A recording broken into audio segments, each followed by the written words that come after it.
خودارضایی باعث میشه بچه‌دار نشی.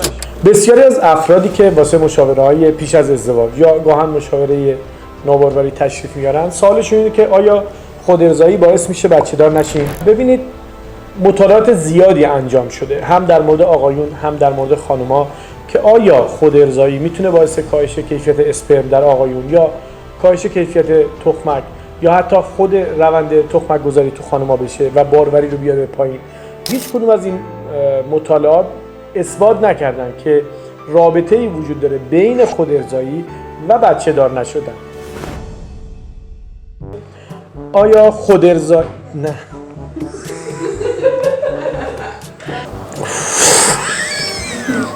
یادم خندم میگیره.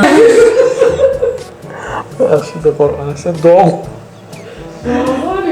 بذار همونجوری بگم، معمولی بگم خرابش.